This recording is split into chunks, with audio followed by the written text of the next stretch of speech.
Tony, you on the line there, sir? Yes, sir, I am. Can you hear me? Yes, sir. The purpose for this call meeting today was, I got an email that Mr. Martin did, I think Tuesday or so, and in reference to the information regarding the 3-1 match to Duke Building in Tar Heel to be mailed, I guess this Friday due to maybe a concern of cutoff date, from what I understand. And at that time, Mr. Martin and I discussed, and of course at this time we hadn't even brought it before the commissioners. And after reading it all, we were concerned because I think you were in the opinion that we would not be held binding if your chairman of the school board and myself had signed it. But the way we interpret it, we would be. And this is something that requires board approval anyway. And that's the purpose of the meeting here today. And if you would elaborate on it a little bit with us, sir, and then I'm sure there'll be some questions. And knowing that we're here to help, we want to do all we can. We want to have good reason. We want to have good results. But we feel like we all owe it to the citizens and the students of Bladen County. And so my heart's right. I just hope everybody else is right with a good understanding. So go ahead, sir.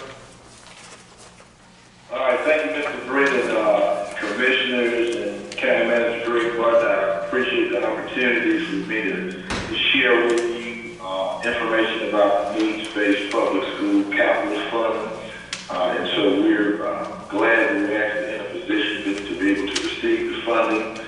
I want to thank you for giving me the opportunity to really answer any questions that you may have, give an explanation of what this fund would mean for the county and the application that we would have. And so I believe that you have printed out a PowerPoint that I will cover with you that kind of walks us through some issues associated with the grant.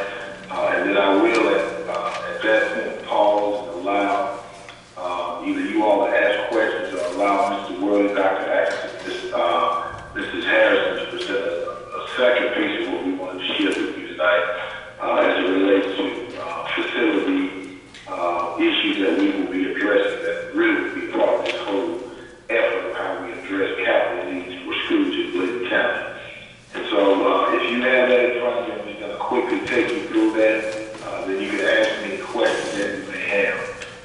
And so in terms of the grant funding, I did want you to recognize that it provides a needs-based capital fund match to counties, and I think you all are aware of that. They do make these matches based on tier 11 counties.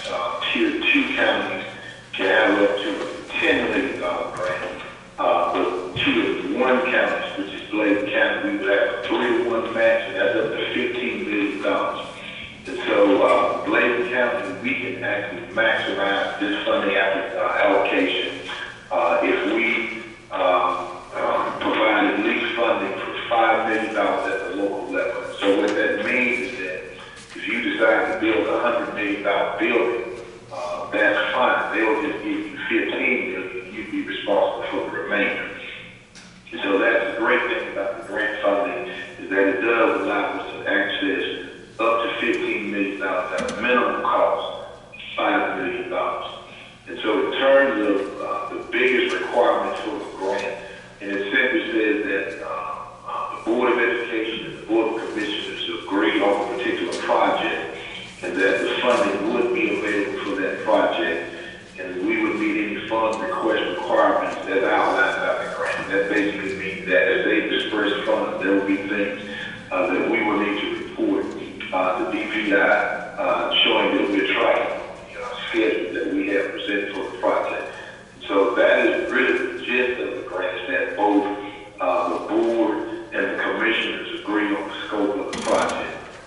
And so when we talk about the project, our plan has always been to construct a pre-K-8 school in the Tar Heel community.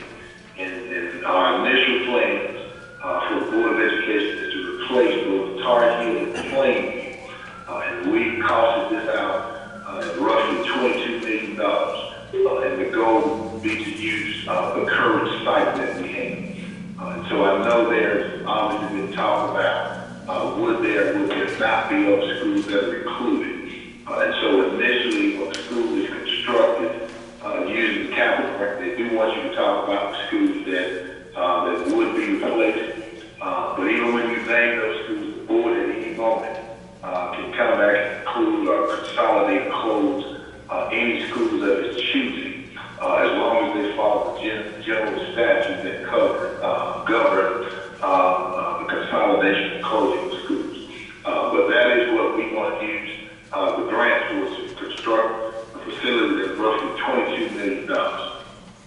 And so when we talk about what funds are needed, we know that the grant will provide $15 million, which would mean that the county, if we construct a facility at that cost, will be responsible for the remaining $7 million. And that is where we get the $22 million total for the project.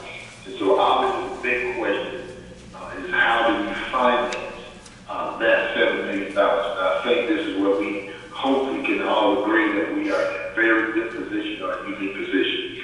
We know that the current debt on the high school is to be retired in June 2021. That last payment is roughly $800,000. I want to say $850, give or take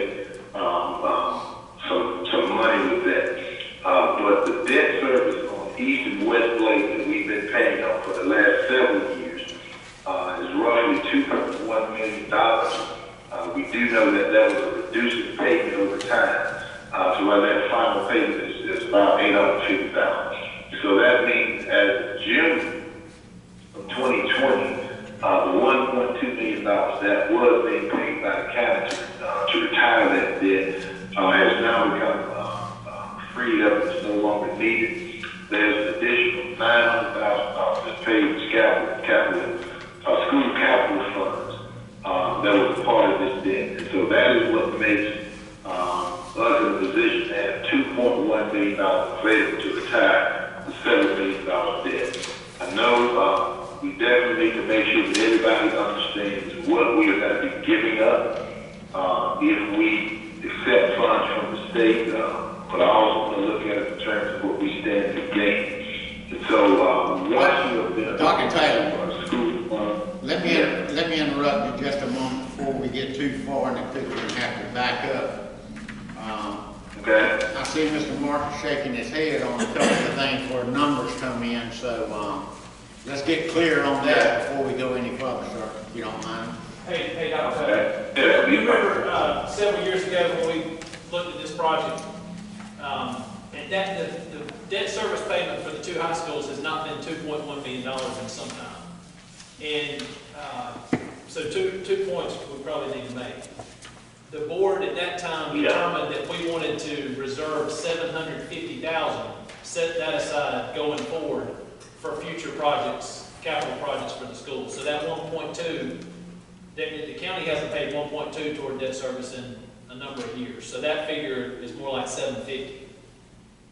And then the second thing is, just for the commissioners to be mindful of, again, they'll recall that $22 million figure was used several years ago. So with the cost of inflation on capital projects, that's likely to be a low number. Yeah, and so I wouldn't have any argument with those two things that as we said initially, that payment was $2.1 million, but we did know that it was a reducing payment over time. And so when we had that conversation, I think you are correct that there was definitely a commitment of $750,000, but it's certainly up to the commissioners to commit either more or less. And so we would certainly want to hold you to the $750,000. And so I don't have any issue with that. In terms of the cost of the project, obviously, when we look at a $22 million building, that would be based on projects that we reviewed at this point. And obviously, if construction is 8 to 10 months out, those numbers could go up or down. And so all of my experience in terms of building facilities does recognize that once we've committed funds to a building, construction costs that go up or down at times will force a school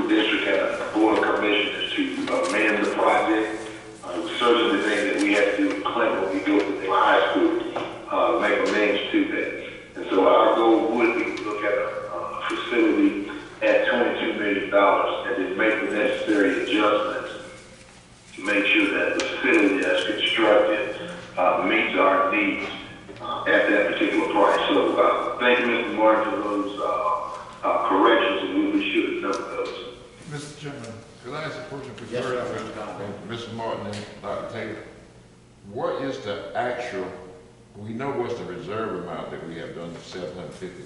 What is the actual cost that we expend every year to those loans, to those two schools? What's the actual cost, not what we reserve, what's the actual cost that we spend yearly on those two schools at this time? It's been declining for a number of years. This What year, is the price? yeah, I can tell you what this, or listen, what, At the time that we did it, it was $26 million that the county put in, 25 million, and we got in, what was it, 15 or 13 million in grant? I'm saying, what is the cost that we you're saying the pay? debt service payment. These The somebody- service of debt annually now, what is the actual cost? This year's payment is $850,000. So that's the actual cost, so it was, the year prior to that, it was a little higher, so it's been decreasing That's down. right. Year before, last year, it was like 1.6 million. Go ahead, Dr. Taylor. Okay, and if there's a specific question before me, Mr. Martin, if you could repeat, I can hear the voice in the background, but I can't make everything out. But anyway, what I was hearing next is making sure that we understood what we would give up, but obviously what we hope to gain. And if you have the PowerPoint in front of you, obviously these numbers will be adjusted some. But anytime that you accept the school-based capital needs grant, they require that you surrender your lottery funding for a 5-year period. And so our lottery funds fluctuate from one year to the next, and that depends on, obviously, how people play the lottery, but those numbers have been approximately $200,000 a year. And so that means over a 5-year period, you'd be giving up about $1 million. But at the same tune over that 5-year period, that $900,000 that would have been used to retire the debt would equal roughly $4.5 million over the same period. And then instead of $1.2 million, it would actually be $750,000 as a base. And you cost out whatever that number would be. It would probably be a little less than $4 million, maybe $4 million, but you can do that math.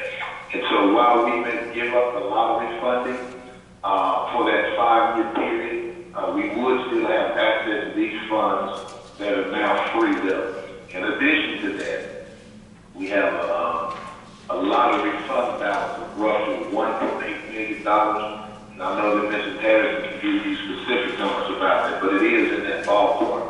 So we would retain that fund balance. And so again, what needs to be financed would be a school cost of $22 million and require that we finance $7 million that total. So what that means is that we're in a position that we can finance a facility at a relatively small cost to taxpayers in Bladen County. And so I know there have been questions in terms of how does this impact what we do to maintain the current facilities that we have.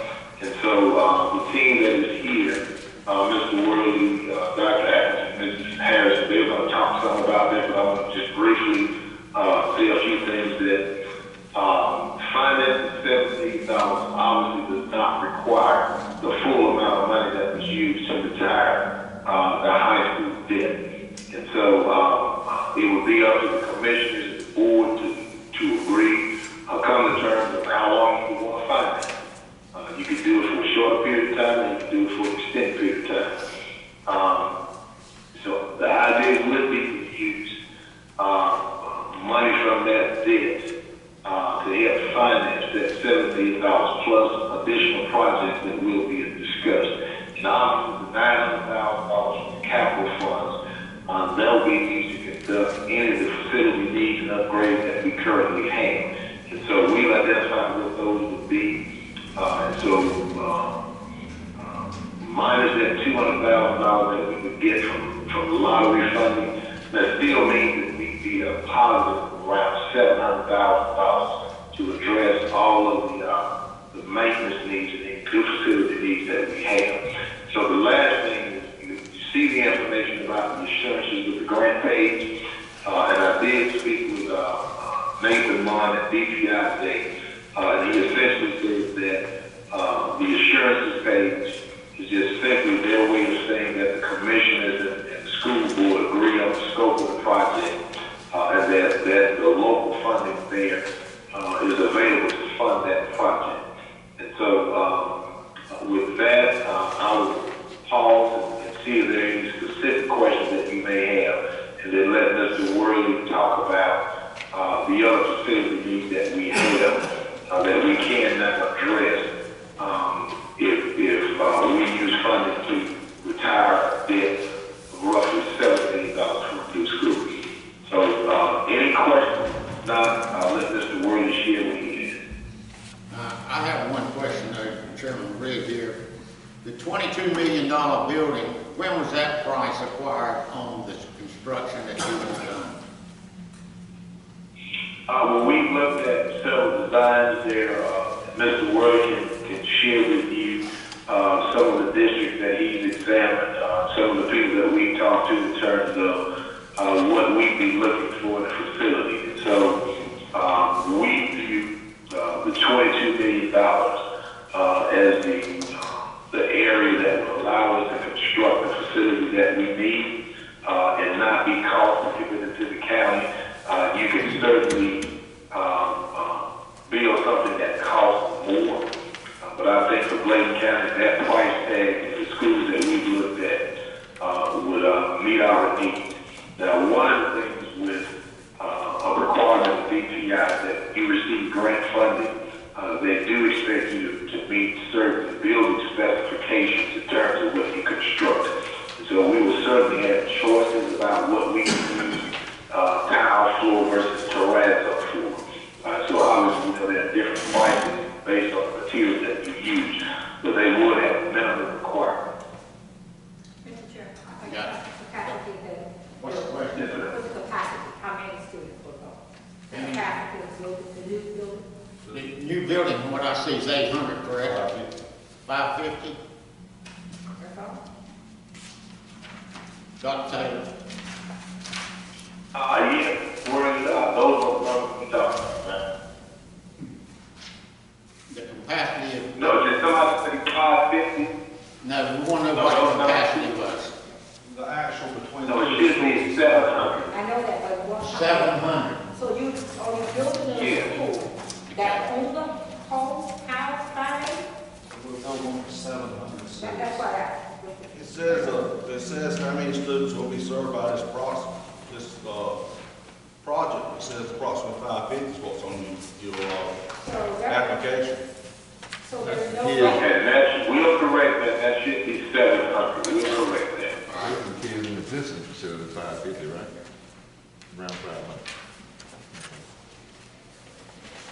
Anybody else got a question at this point? Mr. Worley?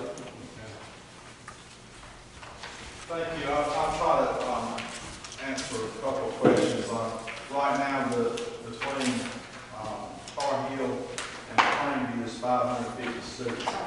Our intention is if we need to decrease our footprint and others, we'd like to do 700 students so that if we need to consolidate or move some other schools or whatever. So that was our intention. So how do we come up with $22 million? There's two formulas we use right now. We're looking at 110,000 square foot building. And right now our one consultant gave us a price of $200 per square foot. The other project we looked at is what's going on right now. The ground's just broken on at Sarah Border KA. It's coming in at $21 million. So that's how we came up with $22 million. Very similar students in the same area. We do have on DPI where we can go through and look at all the construction that are going on now, the bids, and then we can look all the way back to 20 years, which that'd be irrelevant, but we can see different size of high schools, sports facilities, that type of thing. So it gives us a good idea of what numbers we're talking about.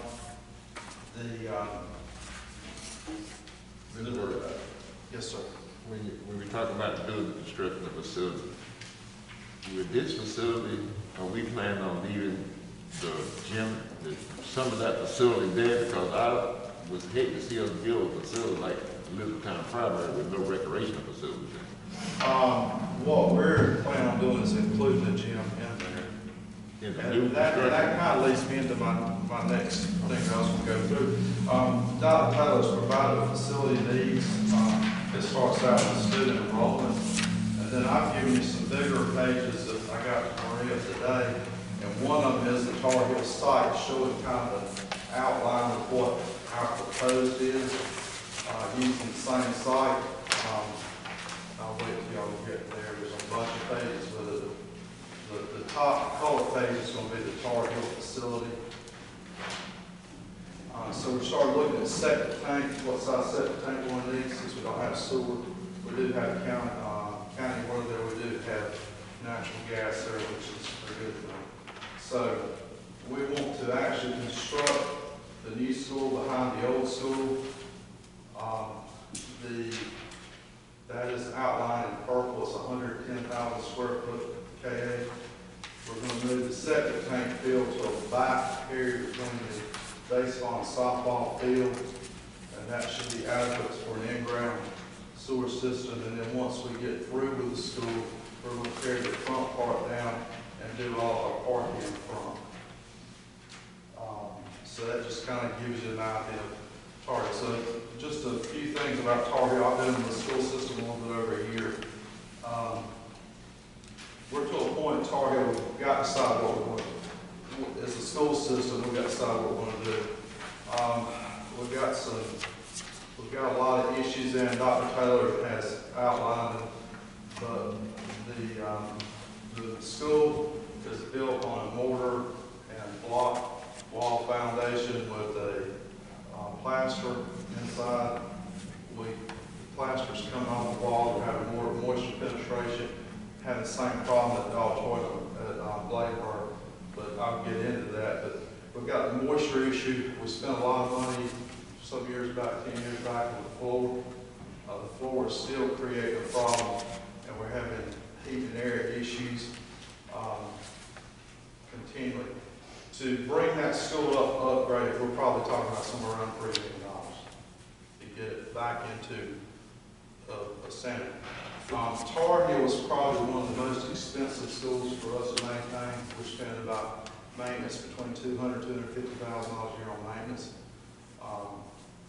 Then we're talking about combining Plainview. Plainview does not have an auxiliary building.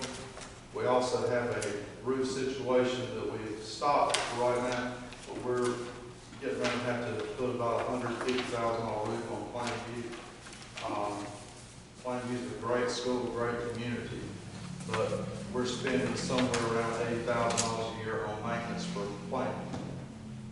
So those are the numbers that we're looking at as far as what's it actually costing us for those two footprints. The next thing I'd like to address, and this is we're looking at we've got 3 schools, primary schools, that do not have any kind of facility for the students. If it's cold weather like this morning, if it's rainy weather, they don't have assembly area. Those are Elizabethtown Primary, Bladen Primary, and Bladen Lakes. So what we have looked at, I'm getting the Bladen Primary first. If you go to the next page, it looks like this. You want to see, it should be the second page. What we have proposed to do is build an auxiliary building. This building is just shy of 10,000 square foot. It would actually hold like an inside basketball court. We'll have a stage on the end for assembly. The restrooms will be on the side. And these are just preliminaries, but it also seat 550 people for assembly. And we're looking at doing that at 2 schools. That'll be Bladen Lakes and Bladen Primary. Elizabethtown, I talked about Elizabethtown Primary, so Elizabethtown is our biggest primary school, and they do not have an auxiliary area. We also have a problem with the cafeteria. We have to start feeding about 10:15 in the morning lunch because of the student turnover. So what we're proposing there is to put basically the same size auxiliary building with a cafeteria to the side. It would have an opening wall between the two, so it'd have a bigger assembly area if we needed it. We'd be able to put a double line in, and work the feeding faster than that. The other issue about all these auxiliary buildings is they could be used by the community as well. But the list pound, this is desperate for us. When you start feeding children a little bit after 10 o'clock and they're there at 3 o'clock, it's when they get through the breakfast, they're rolling right into lunch. So if we can get this done, our next thing is what we're going to do with the cafeteria area. We've got 3 outside buildings at Bladen County that are old, like double wide trailers that we got our EC in, and they have to go outside. So our intention is to take the old cafeteria area and turn that into a training area, and the EC where they're enclosed inside of the building that they currently have. I'll stop there if there's any questions. The next thing that we'd like to talk about is Bladen's Auditorium. You're going to see a couple of different, the first one's going to look like this with some patches on each side of it. The state health department came down and visited Dr. Taylor over Christmas holiday last year. Somebody filed a complaint about the condition of the building, and the head person came down. Basically, it's not a mold issue, because I learned something. We got plaster and water make lime kills mold, but we did have structural issues.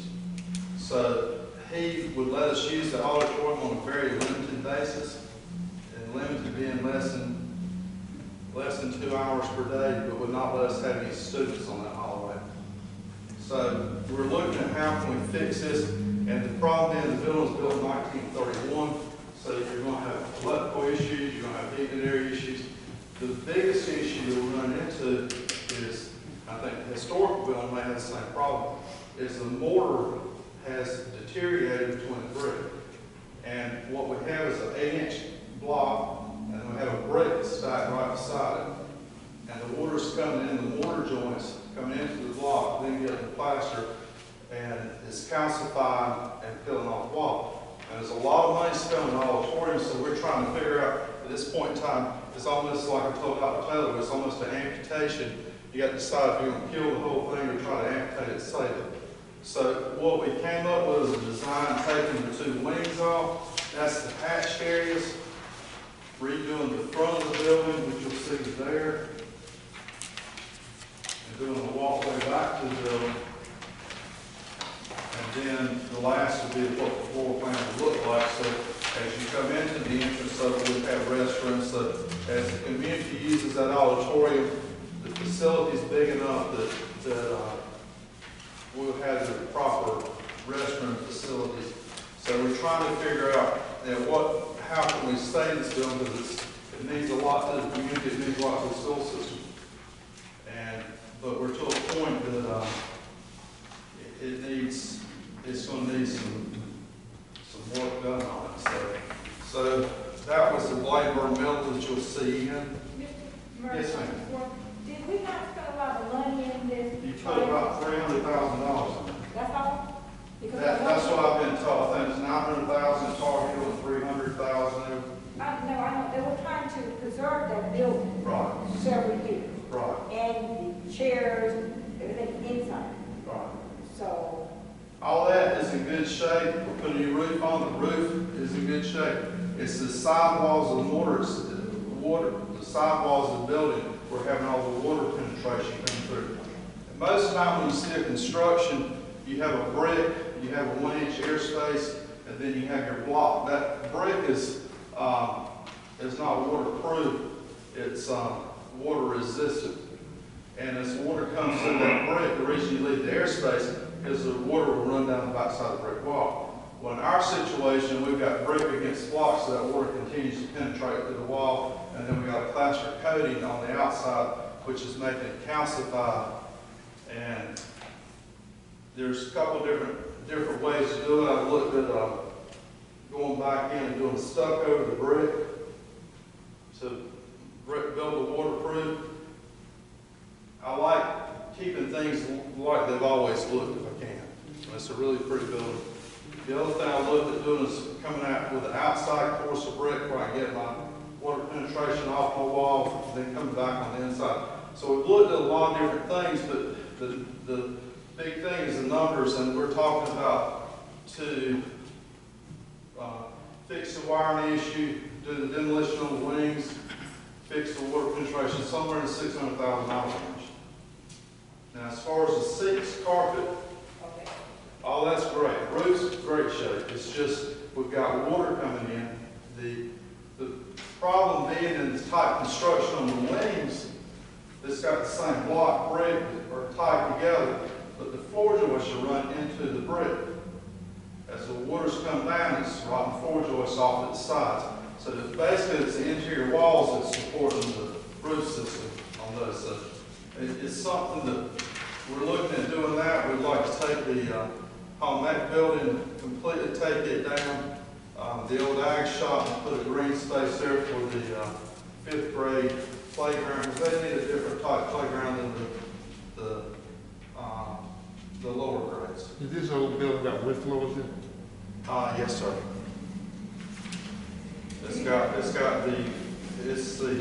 I went to Clarkton, and we had the same thing. Ours had the old wood floors in it, but they're buckling real bad.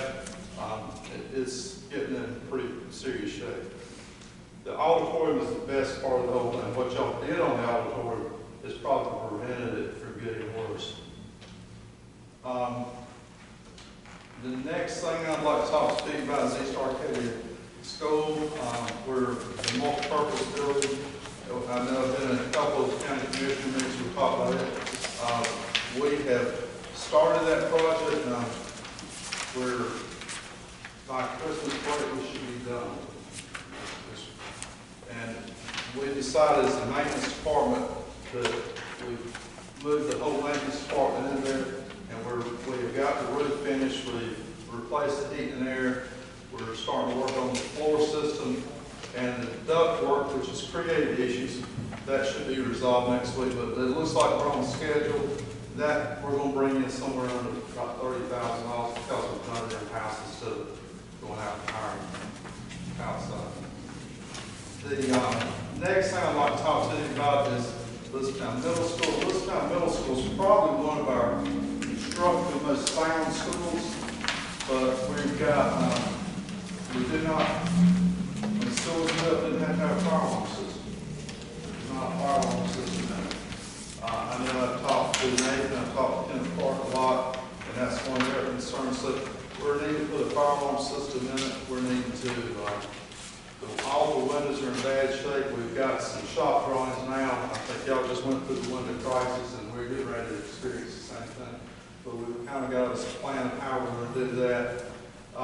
We've got a chiller, an HVAC system in the gym. We're looking at replacing it. The chillers for us are about $160,000. Boilers run us about $110,000. We've got 390 air conditioning units running at any point in time in the school system, so it keeps us fairly busy. The gym floor at Bladen Middle was a rubber floor. It was the original rubber floor. That is needing to be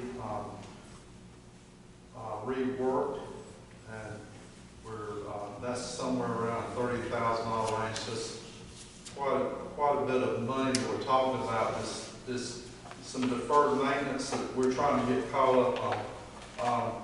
The Bladen Lakes, I've already talked about. Some of the things that we've got coming up, I said boilers are about $110,000 a piece. You're talking about Bladen Lakes has one boiler. Tar Hill has 2 boilers. Talking about replacing these things, all the newest boilers we have in high schools are 20 years old. The lifespan of a boiler is about 30 years. The other issue we have to look at is the piping is just as old as the boilers. So we've got two chillers at the high schools that we've kind of scheduled to we're gonna have to go through a new chiller, because we're finding about 25 years on those is about our lifespan on those. We've got one at Bladen County that we are scheduled to change this summer. And then we're also putting new computer software that we're actually doing for our maintenance department. It's starting to work really well. So far in each high school, we're going to save about $60,000 a year is what's tracking right now in energy savings from the roofs. The last thing that I'd like to talk about is the athletic field houses.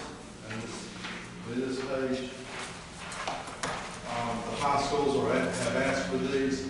We're possibly looking at doing a field house where we have locker rooms for the visiting team and our team showers. They're done inside the school right now. We're also looking to put an area in there where we can do indoor practice in the off season. We put back cages, or if it's in the spring of the year, football does their spring, they can do that. They're inside. The cheerleading can do theirs. Soccer, we've got an area. We're looking at some of these things. Some of the other adjacent school systems that we play against have these. My daughter has graduated, but when she played softball for Whiteville, we thought it was a year-round sport. And I think that the schools have been asking for this, and I can see the need. I actually am a high school sports official, and I get to go to all the ones basically in the eastern part of North Carolina, and it's high school sports are starting to attend that way. But we're looking at, we'd like to add that at each high school for our student athletes. Can I ask a question, Mr. Chairman? Go ahead. I hear this, you talk about facility needs, but I've worked in the school system for years, and I've since this COVID, the new thing with COVID viruses and ventilation and earth circulation. Are we looking at anything to do anything with ventilation and COVID funds available for that? I'm asking, is there any funding mechanism for? There's some products out there that you can put into the system. There's grants that are coming through on that. And you've got kind of a 50-50 if you ask everybody. Our biggest thing is keeping the filters changed. And we're actually trying to disinfect our common areas in our schools every day. And that's one area we focus on as far as the vent system. And then we do our deep cleans on Wednesday. But every day, our common areas are getting clean with a disinfectant. Okay, the reason I was asking the question, just like we sit in this building here now, and the ventilation in here is the reason it's restricted with people who can be in it, and children have the same concern. Do we have something in place to deal with that issue, getting kids back in school? We don't have anything inside the duct system yet, and that makes some electrostatic cleaners or air scrubbers that they're using. And I think the jury's still out on if it works or not, to be honest with you. What we're trying to take the approach of is we're going to keep it clean, we're going to disinfect every day, and there's less air volume in our ducts than there is in our classroom. So that's what we're trying to actually disinfect that area. We're also doing something, we've opened the dampers in all our schools 20%, so we're bringing outside air in and mixing the outside air in with the air that's in the classroom. And that was recommended by DPI. We started that back during late fall, so we're trying to bring out in as much air as we can into our system. Mr. Chairman. Yes, sir. Sir, as far as the building deficiencies that you talked about, do you see those as a security risk as far as for the student injuries or anything like that? No more than there would be with their training on the sports field. Okay. I was thinking that maybe due to the construction of the building, it might collapse or something, and students could get injured at that time. Which one specifically are you talking about? Well, you mentioned about the bricks being... That's the reason we're limited structurally, that we're keeping a different entrance, and I don't think we're to the point of collapsing. I wouldn't run a lot of heavy equipment around there for 3 or 4 months. Okay. That's really not the issue, but it's just the water penetration coming in is creating the issue. The good thing about what we've got is we've got plaster in it, which is not a mold producing product.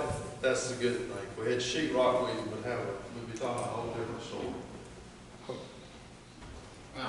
Mr. Worley, I'm about as much of an optimist as you can probably get.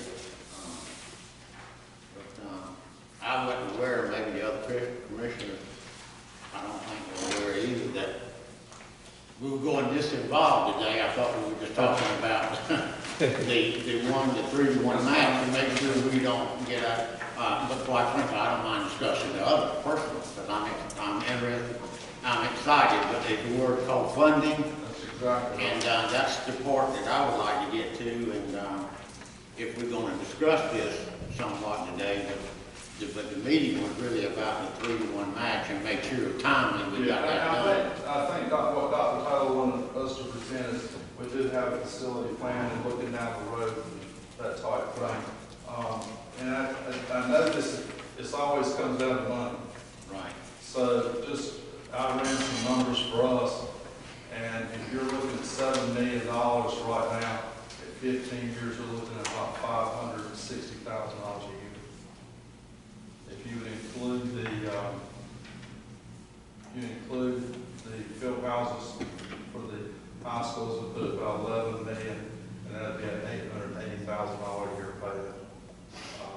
So just To do all that you want to do. well, I think that, we've got a part of this too.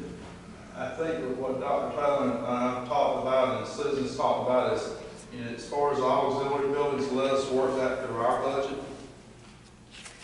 And because we're going to have some money freed up as well, and let us work the auxiliary buildings through ours, and then look at the new school. Because as we do that, we've got as I was sitting there talking about chillers and boilers, that we've got about 5 years of chillers coming in, and that's somewhere around $800,000 that we can do. And the good thing about that is we can use some of the lottery funds for certain things, but I think that's kind of what our thinking is. Right. Mr. Martin? The only thing, I understand that, there may need to be further conversation about that whole dynamic, and I'm just reading this for the first time. But the sales tax revenue comes to the county for the Board of Commissioners to appropriate to the school system as you see fit. So there may need to be discussion. I don't know, I see exactly what, from the school system's perspective, it's ultimately going for school purposes one way or the other. But in terms of this conversation, if we're talking specifically about the high school project, that sales tax money probably needs to be the first thing you're talking about, applying toward that project. And then whatever money that the board chooses to continue to reserve or whatever to obligate for these other projects. I don't want to mix the two and then all of a sudden we've obligated to something that maybe we didn't even realize we were going to. Because the $900,000, the sales tax money is up to the board to commit how or to. And my thing is you're right, we're here for the school thing, but I'm the type of person, I think Dr. Tyler is I don't want to come back here and ask you for this, and next year come back and ask you for this. I'd rather let you know what it's like across the table. Oh, like I said, I'm excited. I don't know how you're gonna do, for 5 years, how you're gonna do all on building being like within your department, Green West department. Because you're not gonna have that lottery in it. And I think that's around 300 instead of 200 too, per year. Am I correct? It has been for us. Yes. And so, Mr. Chair, what I will say is that we do know that lottery money fluctuates, and so we've had years where initially it could have been as high as $400,000 or $500,000, and other years it was around 200, and so it's been coming in at that range for the last several years. And so our biggest thing is that we wanted to really know and have a conversation that when that high school debt is paid off, that between the sales tax revenue and what the county commissions have put aside to reserve for future school construction at $750,000, that really does give us about $1.6 million to deal with any kind of school issues. And so I think the biggest issue is that if we know we can do a match, then we can get the $15 million from the state. So I agree with you, Mr. Chair, that this conversation really is about the school grant. But we just wanted to share some information because we knew there were some questions about how we maintain other parts of the facility. Yeah. So again, $7 million, it would be up to the commissioner to determine how long or short you would want that to be financed. By only having to finance $7 million, it does give us the opportunity to concentrate on other things that we do know we need, like multi-purpose buildings and maintaining the facilities. Can I ask a question? I heard the figure come up when we said $7 million and you gave an estimate of 15 years at $550,000, somewhere in the neighborhood? About 560. 560, and we appropriate now 750, we have in a reserve to address that, so that would leave probably $200,000 that would still be available for other capital needs if we let that amount appropriate, right? Correct. So that would leave that piece in place, plus $200 to $400 of lottery money that's coming in. Lottery ain't gonna come in from lottery stop. The lottery stopped, The sales tax. but we still have sales tax, and Right. it goes the same identical way That's right. that we appropriate to the school system, so the money's gonna be there for capital needs, for them to use for capital needs discretion. I don't see there's a big conflict. And my thing, like I said, we want to be and transparent with this and say, this is what our needs are, this is what we think we need. I know I wouldn't have Mr. Martin's job or Dr. Taylor's job, because it's juggling 10 balls at the time. And everybody comes to you wanting money, but this is kind of what we've laid out, and the school, the $22 million or $7 million, economically, it's probably going to wash itself out with the amount of expenses we're having to pay and the energy savings. One other cost you gave, you said it was costing approximately $300,000 a year to maintain Tar Heel School. Tar Heel's about 250. 250, then you're talking about 80,000 at Plainview, so Yes, you're talking about another $450,000 that you could do away with those maintenance fees on. Those two facilities. It's not going to go away, but it's going to reduce the things that you're going to see is the energy savings. You know what I'm saying? You're going to see some of the maintenance costs going out. For some reason, we always have broken windows and we always have things we have to fix. But it's not going to go up $350,000, $400,000. no. The high schools are, the two high schools are where we spend the least amount of money. And it's just age. It's, we just got through the roofing project where we got a grant for that. That came in under budget, well below under budget. But we put, what's the windows leaking? The windows are leaking at Westlake, and there's a crack that wide inside the windows. Well, my thing is this, and all of us have our opinion, but we all serve the pleasure of the people of this county. That's exactly. I think our citizens expect the best that we can give them. They expect us as leaders to do what we should do to lead them in the right direction and give them the best education for them. But in short of increasing taxes, we're a rural, poor county, we all know that, we're trying to improve on it all. But I can't think of one of us that wouldn't be excited about improving every situation. Give us an opportunity to look at numbers, crunch numbers. We can't put another burden on the taxpayers, but, and I'm not trying to speak out of turn, I'm speaking for Ray, but I would think we all pretty well share this, that we want to do the right thing, but we do need to be able to see it on paper for ourselves, to see how we can help you make it flow. But, with that being said, we'll address this just as quick as we can, as far as I'm concerned. But, on the other, we need to go ahead and make our decision on taking care of that and discussing what we need to discuss on that, Mr. Peterson. Anybody else got anything? Yeah, my comment is, I think that, it's all needed, but I'm worried about the Dublin community. The Dublin community is one of the most active communities in this county, and they do things in their school, and they raise money to support their schools, and I'm afraid you'll end up closing Dublin. Will it be time, Mr. Chairman, to entertain a motion on this? If I have any more questions, I'd like to entertain a motion that we approve the compliance of the grant for the $5 million appropriation to assist in this grant program. We got a motion by Mr. Cottontail. We got a second by Dr. Woods. All in favor of us signing this? I think what we're talking about, $22 million is $7 million matching funds. That's Yeah, right. that's what I think they're much. The matching grant. The matching $7 million matching grant. What we get is that $7 million in signing this so we can meet the deadline to get this out there. And, we got a motion again by Mr. Cottontail, a second for Dr. Owens. Any further discussion? One thing, Tar Heel actually becomes a safety issue for those children and the staff. And I can tell you about the schools, I've never doing tours there. And our children deserve a good school and the facility, so. And one other thing I'd like to bring up is the handicap accessible issue. Yeah. We don't have it. Mr. Chairman, I got one question. Yes, sir, Mr. Ward. Sir, doesn't a new environment improve the student performance?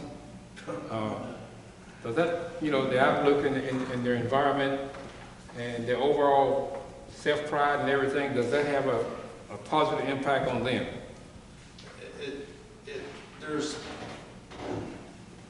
We went into a school, I won't say what school it was, about a month ago, and we repainted the whole school, replaced the baseboards, did a lot of work in it, replaced lights, and the whole attitude of staff changed. But I know when I took training like that, they always said that the environment has a positive impact on the student. So I just want to throw that out there.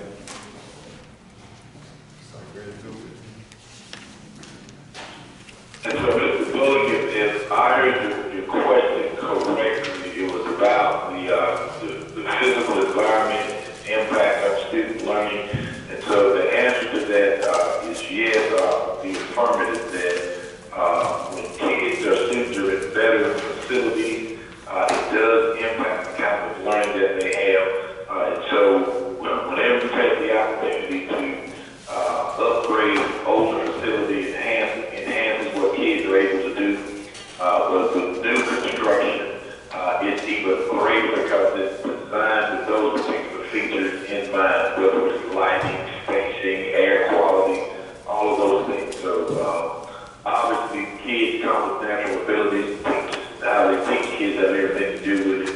But the better that facility, the better the teachers, the better the teachers, then obviously the better those kids become too. So we want to make sure that we can at least check those boxes. That's providing quality facilities and quality teachers. But your answer to your question is correct, that our facilities, the better they are, the better the students do perform. And I'd like to add to what Mr. Peterson said. There again, reminding all of us we serve the people. And I've listened to the people of Dublin too, and I'm very concerned about that.